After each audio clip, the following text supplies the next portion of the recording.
Bonjour à tous, on se retrouve aujourd'hui pour la deuxième édition des PropTech Digital Days organisée par Rent. On va aborder ensemble la problématique de l'emploi dans l'immobilier et plus particulièrement tout ce que la crise a engendré à ce sujet. Pour cela, je suis entourée de l'équipe Recrutimo. Donc, je suis avec Aurélie Dantez, qui est Talent Acquisition, Antoine Ménard, le président, et Quentin Daguillon, le responsable commercial. Alors, ensemble, aujourd'hui, on va aborder 3 thématiques principales. On va commencer par un petit état des lieux du marché de l'immobilier et de l'emploi en 2020. Suite à ça, on continuera avec l'impact qu'a eu le Covid sur le marché du recrutement et par la suite, on verra les conséquences de cette crise sanitaire sur les comportements des candidats et des recruteurs. Alors pour cela, je vous propose qu'on commence directement par l'état des lieux. Antoine, quel est ton ressenti à ce sujet ? Alors, bonjour Emma. Plus qu'un ressenti, je pense qu'il est important de repartir de l'historique de l'emploi dans l'immobilier. Et notamment, on fait une étude chez Recrutimo tous les ans et on peut repartir de l'étude de 2020 pour comprendre comment fonctionne le marché de l'emploi dans l'immobilier. La première chose qu'il faut savoir, c'est que de toute façon, l'emploi dans l'immobilier, c'est particulièrement tendu. Ça a toujours été tendu.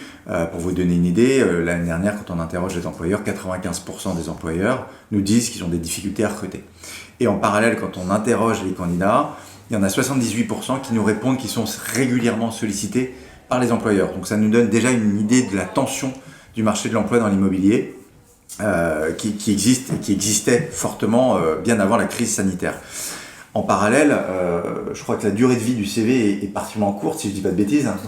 Tout à fait. La durée de vie d'un CV, quand un recruteur reçoit un CV, sa durée de vie, on l'estime à 48 heures. Donc ça veut dire qu'entre le moment où je reçois un CV et le moment où il est plus disponible, c'est ça, c'est 48 heures. Voilà, tout à fait. Donc c'est court. C'est très court. C'est très très court. Donc il faut tout de suite appeler le candidat. Dès qu'on reçoit un CV, il faut l'appeler directement. S'il n'est pas disponible, lui envoyer un petit SMS. Comme ça, le candidat est informé qu'il est le recruteur. Ouais, donc on a une vraie tension sur le marché de l'emploi, on le sent bien. Et en parallèle de ça, bon ça c'est des données qui sont très, on va dire, chiffrées et très statistiques. Mais en parallèle de ça, on se rend compte aussi qu'il y a un vrai décalage qui s'est créé entre les attentes des candidats d'une part et ce que proposent les employeurs du secteur immobilier. À titre d'exemple, aujourd'hui, quand on interroge un candidat sur qu'est-ce qu'il attend de l'entreprise dans laquelle il va travailler, notamment dans l'immobilier, puisqu'on est dédié au secteur de l'immobilier, lui il nous parle de management, il nous parle de projet d'entreprise, il nous parle des valeurs de l'entreprise, de l'ambiance au travail qui est devenue extrêmement importante et on va le voir après, fortiori avec la crise sanitaire. Et finalement, la notion de rémunération, on se rend bien compte qu'elle est très secondaire aujourd'hui pour les candidats et qu'ils sont prêts à prendre des postes pour des rémunérations qui sont parfois plus faibles qu'ailleurs. Et c'est là aussi qu'on se rend compte quand on entend les recruteurs, c'est que la plupart d'entre eux se tirent un petit peu la bourre ensemble pour essayer de proposer le plus gros taux de rémunération possible.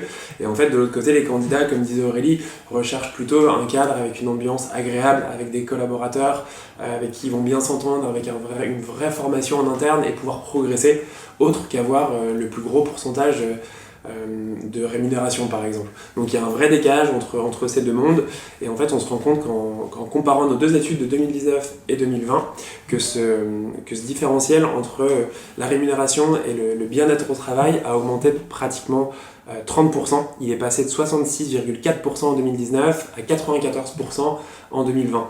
Donc c'est sûrement un effet Covid. Le bien-être au travail est en plein cœur du sujet du recrutement.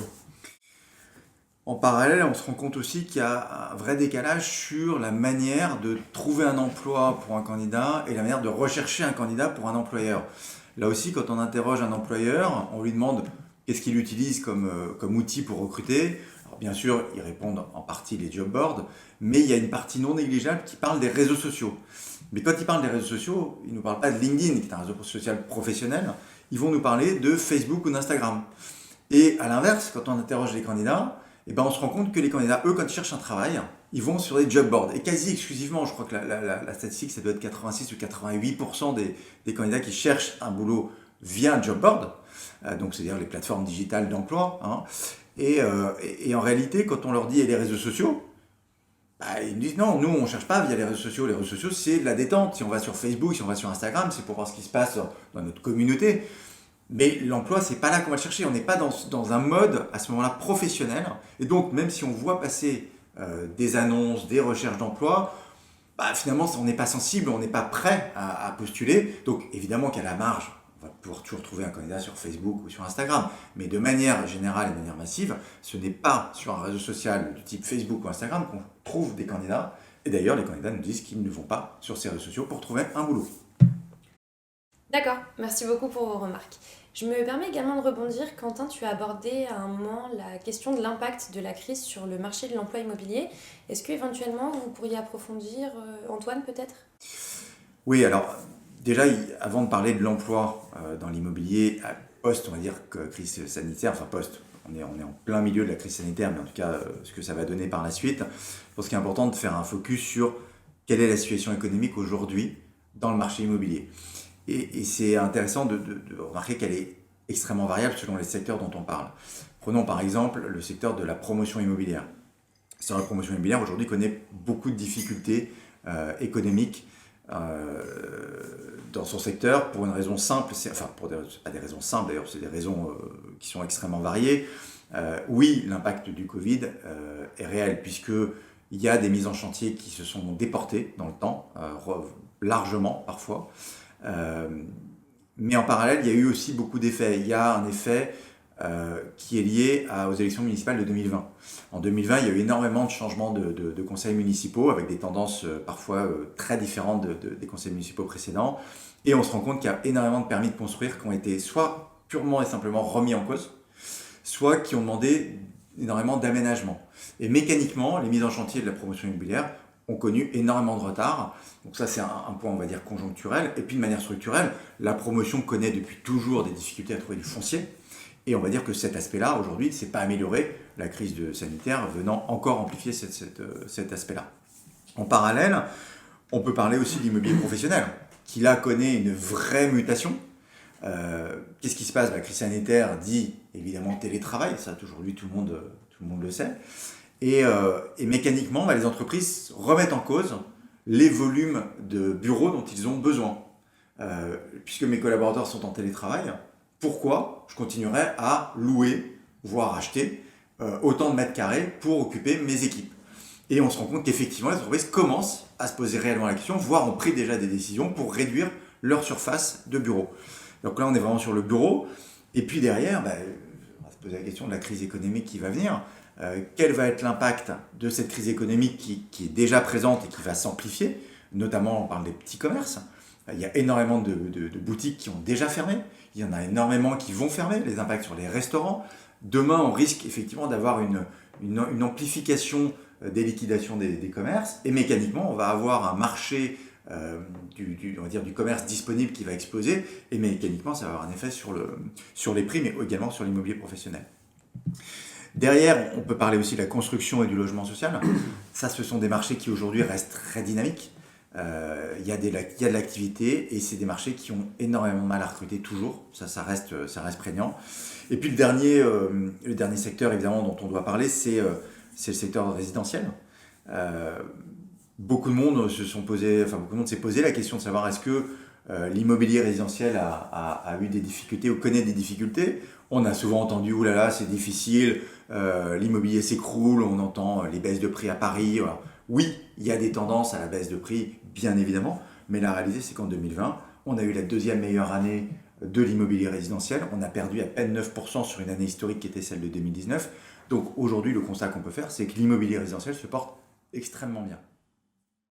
Effectivement, l'année 2020 n'a pas été une si mauvaise année que ça, et on a remarqué un vrai pic de recrutement, de reprise d'activité après le premier confinement.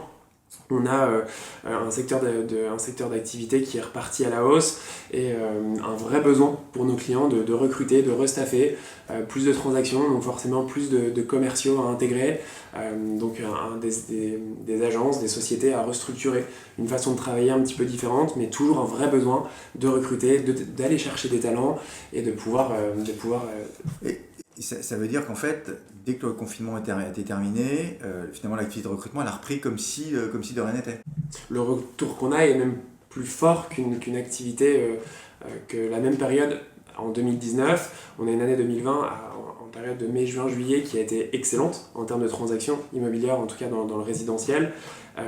Et c'est vrai que du coup, un grand nombre d'agences immobilières ont dû se positionner sur le recrutement, ont dû intégrer une nouvelle force de vente, ont dû intégrer des profils qu'ils n'avaient pas anticipés. Ouais, donc du coup, on se rend compte qu'il y a effectivement une reprise des recrutements comme si finalement la crise sanitaire était déjà derrière nous après les confinements.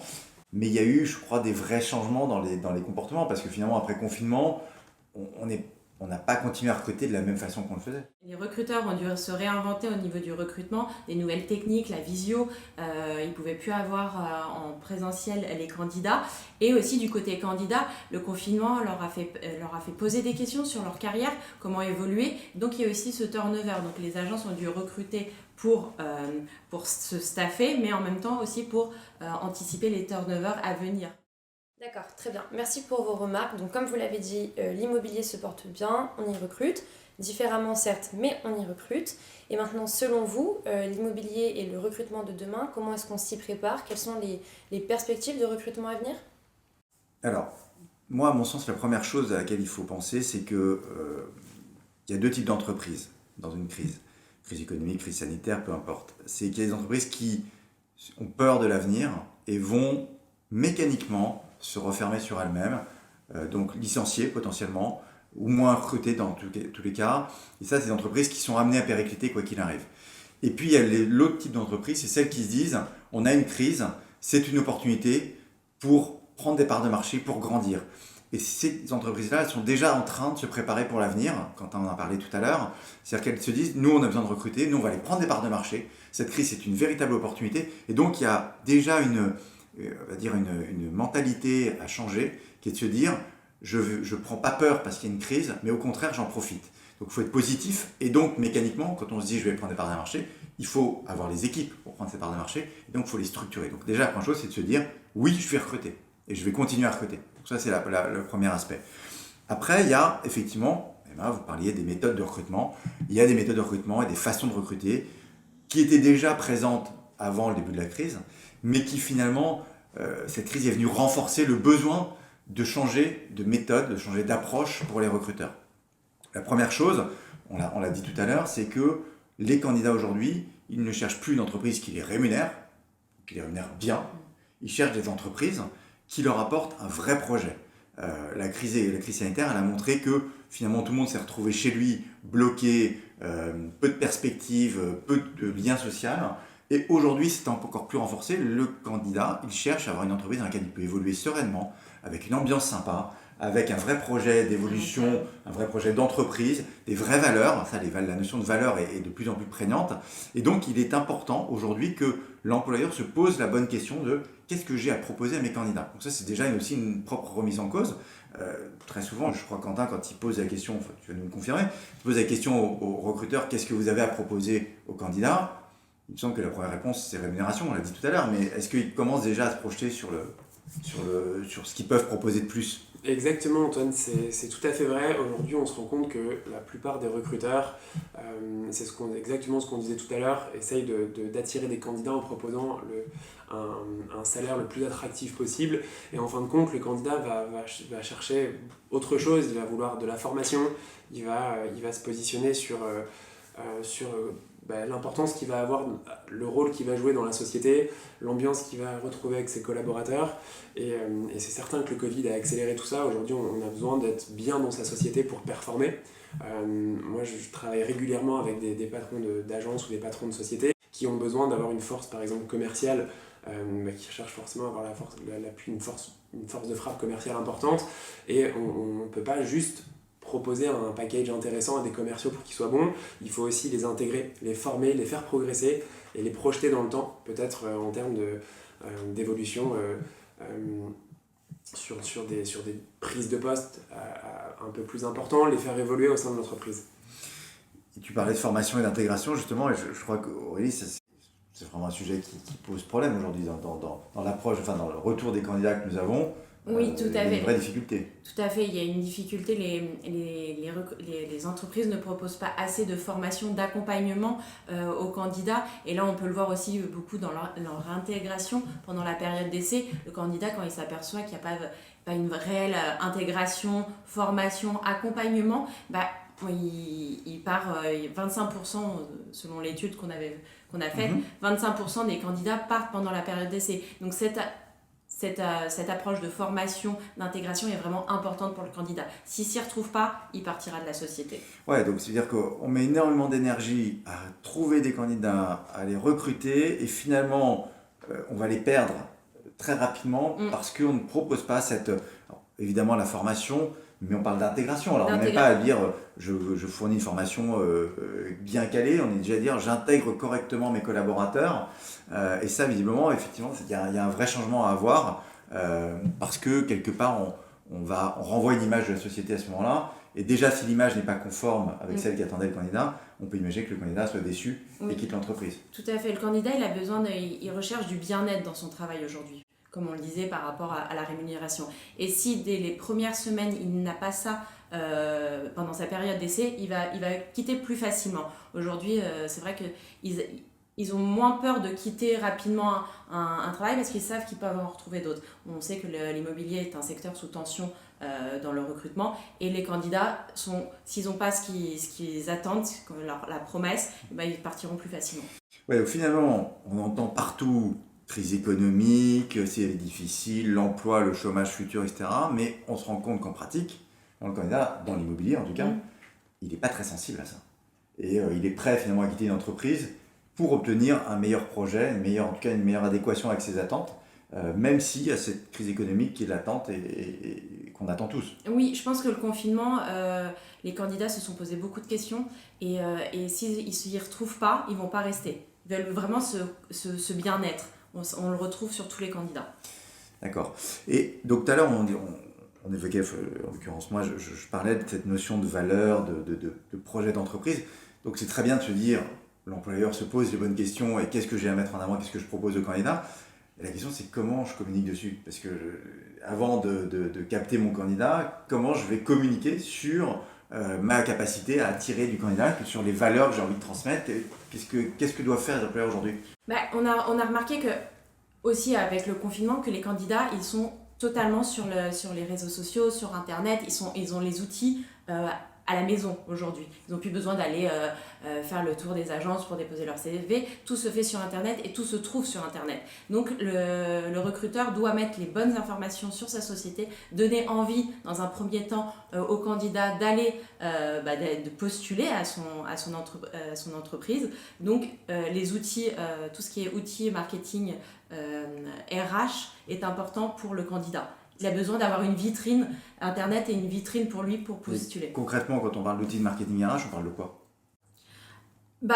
Aujourd'hui, il y a différents outils comme les pages entreprises où on peut mettre des avis, on peut présenter son agence, sa société, on peut avoir un mot du directeur. Il faut vraiment que le candidat se projette dans l'entreprise et ces pages entreprises permettent de cette projection. Donc finalement, c'est une vitrine de l'entreprise d'un point de vue candidat. Donc c'est-à-dire que là, on se vend évidemment vis-à-vis du candidat de la même façon qu'une entreprise se vend vis-à-vis d'un client, donc avec des avis des collaborateurs, avec des événements éventuellement, avec les valeurs qu'on a envie de mettre en avant, etc. Donc ça, finalement, on dit au candidat, regardez, venez chez moi parce que moi je fais ci, je fais ça, finalement je suis mieux que mes concurrents, on est bien d'accord, c'est ça.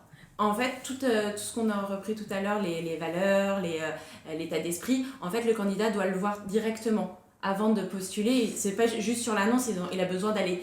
Le candidat va fouiner un peu sur Internet pour voir ce qu'il trouve sur la société. Donc ça permet d'aller plus loin. Et alors ça me fait penser à une statistique qu'on avait justement dans l'étude de l'année dernière, en 2020, où je crois que c'était 84% des candidats qui se renseignent sur l'entreprise avant de postuler. C'est bien ça, c'est 84%. Donc finalement, un candidat aujourd'hui ne postulera pas à une offre d'emploi s'il n'a pas de l'information préalable sur la société. Il a besoin de se projeter, le candidat. Il a plus besoin il va pas envoyer 150 candidatures aujourd'hui, il va prendre le temps de postuler, de se renseigner sur la société et de pouvoir se projeter vers l'avenir.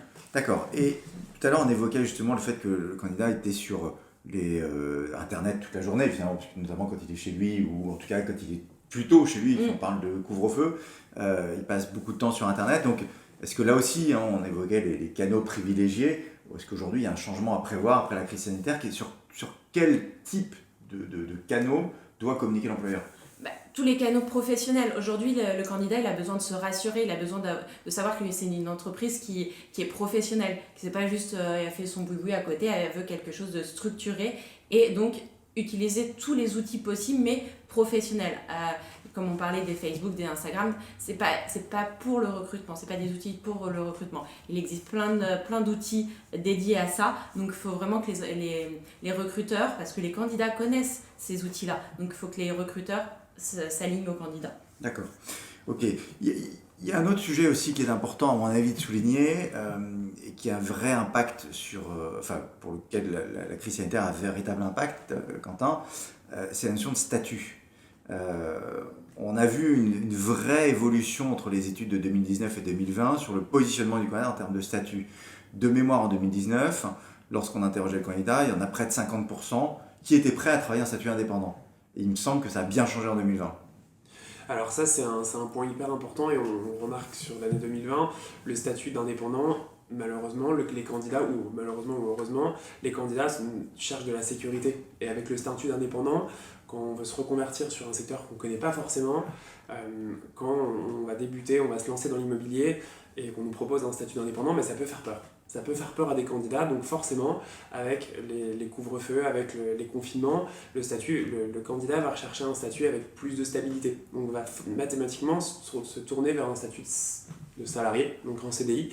Donc en 2020, il y a eu une vraie baisse de recherche de statut d'indépendant. Ça, c'est un fait qui... Oui, parce que c'est combien dans l'étude, la part des candidats qui sont prêts à travailler en indépendant, aujourd'hui, elle est passée à combien ? Aujourd'hui, ils sont à 24% qui sont Donc prêts. on est passé, on est plus qu'un quart des candidats Ouais. qui sont prêts à être indépendants. Donc il y a une vraie bascule, comme le disait Quentin, de la volonté d'un candidat à obtenir effectivement plus de sécurité, plus de stabilité, ce qu'on peut comprendre, tu l'as dit, parce que quand on est passé par un confinement où les salariés avaient de l'activité partielle et donc il y avait une forme d'indemnisation, l'indépendant, lui, ne l'a pas eu.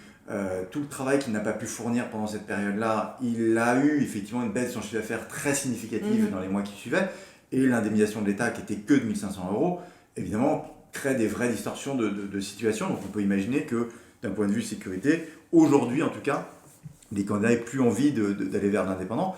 Et c'est d'autant plus vrai pour la reconversion professionnelle, parce que ça veut dire que là où auparavant, quand je me reconvertissais, j'avais entre guillemets mon indemnité chômage que j'utilisais pour cette reconversion, aujourd'hui, on n'est plus tout à fait prêt à utiliser cette indemnisation entre guillemets pour prendre le risque d'être indépendant. Oui, les candidats ont besoin de sécurité.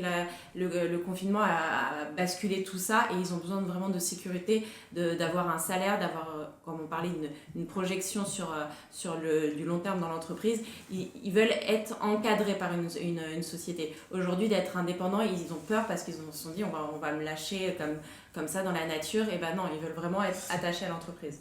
Et alors, la question qui va se poser derrière, surtout, c'est demain, effectivement, il faut que les employeurs s'adaptent. Est-ce que déjà, Quentin, toi, tu remarques que les recruteurs s'adaptent à cette situation, ou est-ce qu'ils restent très orientés vers l'indépendant ? Parce qu'on sait bien que pour certains, il y a des vrais besoins de prendre de l'indépendant, où ils n'ont pas le choix. Mais est-ce qu'il y a une évolution des mentalités vers un peu plus de souplesse sur le statut chez les employeurs ? Tout à fait, il y a carrément un changement de bascule. Moi j'ai des clients qui ont travaillé depuis des années, on a toujours recruté les indépendants ensemble, et après cette crise, pendant cette crise, on propose des statuts de salariés, donc des CDI à leurs commerciaux, entre autres, et en fait ils se retrouvent avec un choix de candidats beaucoup plus important, et c'est bien évidemment plus pertinent pour eux. Ouais, donc il y a déjà une adaptation du recruteur qui a très vite compris finalement que, en même temps, quand le candidat postule moins à des postes indépendants, il y a moins de ressources disponibles. Donc mécaniquement, ils sont adaptés et d'ores et déjà, ils sont prêts aujourd'hui à dire ok, j'assouplis un peu mon orientation initiale, j'ouvre un peu mes chakras et je suis prêt à prendre des salariés là où je prenais que de l'indépendant. Exactement. Bon, malheureusement, ce qu'on sait aussi, c'est que tout le monde ne veut pas le faire parce que il y a des entreprises qui se créent avec des business plans qui sont fondés sur un statut d'indépendant et mécaniquement ils n'ont pas la trésorerie pour recruter du salarié, parce qu'on sait qu'un salarié coûte en tout cas dans les premiers mois un petit peu plus cher, même si la réalité, parce que ça on le sait aussi, c'est que en fait un indépendant coûte très vite plus cher qu'un salarié, malgré les idées reçues, parce que il apparaît que en gros sur un chiffre d'affaires inférieur à 70 000 €, le salarié coûte plus cher, mais dès qu'on dépasse 70 000 € de chiffre d'affaires, pour un commercial, en tout cas, l'indépendant va coûter beaucoup plus cher que le salarié. Donc, en tout cas, ce qui est intéressant, c'est de voir qu'il y a déjà une bascule de beaucoup d'employeurs vers cette évolution-là. Mais on sait aussi que la crise sanitaire va laisser de fortes traces à ce niveau-là et que effectivement, les professionnels qui ne vont pas s'adapter, qui vont continuer à proposer du statut d'indépendant, vont avoir un train de retard pour recruter des collaborateurs performants. Autre sujet important, il me semble, puisque tout à l'heure on parlait de reconversion professionnelle, puisqu'on a vu apparaître effectivement de nombreux profils de reconversion professionnelle. Alors ça a toujours été le cas dans l'immobilier, qui est un milieu qui accueille bien volontiers de la reconversion professionnelle. Aujourd'hui, ça veut dire quoi? Ça veut dire que là aussi, les employeurs doivent se renouveler et être encore plus ouverts qu'ils ne l'étaient. Donc oui, tous ces profils de reconversion de l'hôtellerie, comme on a évoqué tout à l'heure, et de la restauration, sont des profils qui correspondent au secteur de l'immobilier, qui ont des similitudes de compétences. Donc aujourd'hui, c'est vrai que les recruteurs, il faut qu'ils ouvrent leur chakra, comme tu disais tout à l'heure, pour pouvoir attirer aussi former, parce que comme on parlait de formation aussi tout à l'heure, c'est des profils à former sur le secteur de l'immobilier, mais c'est des profils très intéressants. Oui, donc là, on a un véritable apport de ressources neuves, on va dire, qui a priori dans un secteur où ça va être compliqué de manière durable, parce que le tourisme, on sait bien que ça ne repartira pas tout de suite, l'hôtellerie et restauration va quand même connaître de grandes difficultés, et puis l'événementiel, qu'on oublie de citer, mais qui connaît aussi des grandes difficultés, et donc on voit effectivement apparaître un grand nombre de profils, et là encore, ce on fait avec les employeurs de manière régulière, c'est de les pousser à effectivement ouvrir leur chakra, à dire il y a des compétences dans plein d'autres métiers qui sont réutilisables dans l'immobilier. Il y a des gens qui ont un excellent relationnel, il y a des gens très intelligents, il y a des gens qui ont une puissance de travail très forte et un service client très développé. Ces gens-là, avec une bonne formation, une bonne intégration, on peut en faire des bombes, très clairement. Il faut juste avoir cette possibilité, cette capacité à lire entre les lignes d'un CV et de dire « Ok, lui, il a fait ça, c'est pas pour ça que ce sera un mauvais professionnel de l'immobilier, au contraire, il faut que j'en tire du positif. » Donc, là encore, on parlait de positiver dans cette période post-crise sanitaire, en disant économiquement, il faut que je me projette, il faut que j'avance. Mais finalement, il faut aussi positiver sur les profils qu'on a en face de nous. Il y a des profils de valeur qui vont se reconvertir parce que ça aura laissé des traces durables et il faut absolument que les employeurs s'adaptent à ça et progressent. Quentin, est-ce que tu veux ajouter quelque chose à tout ce qu'on vient de dire? Moi, je vous rejoins tout à fait là-dessus. Je trouve que c'est hyper intéressant d'aller plus loin qu'un CV, d'essayer à chaque fois d'essayer de chercher des données précises dans un CV, essayer de rencontrer des gens. On a des gens hyper motivés qui ne travaillent pas depuis des mois, qui sont en chômage partiel, qui sont dans une situation extrêmement difficile. Il faut rencontrer ces gens, il faut les intégrer au projet, il faut les motiver. Que ce soit bien entendu financièrement, c'est un point qui restera important, mais pas que, il faut les intégrer, il faut leur donner confiance et c'est certain qu'il y aura un après-crise et il faudra être prêt.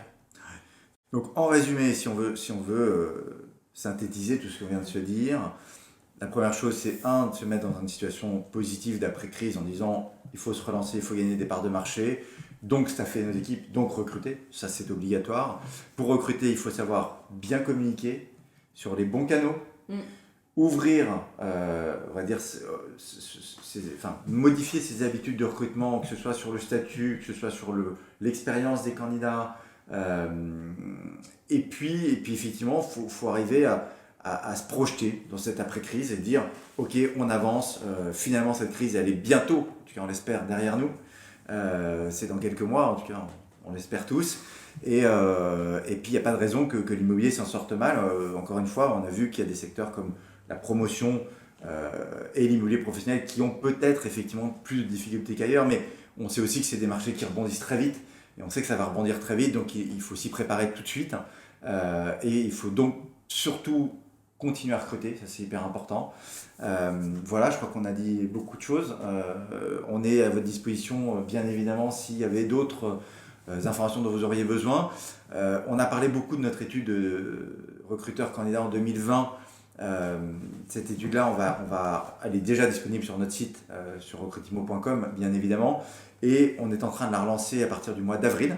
Donc on va lancer l'étude 2021. Donc si vous souhaitez y participer, on mettra aussi un lien sur le site. Comme ça, vous pourrez partager vos expériences qui sont hyper riches pour nous et qui nous permettent de progresser.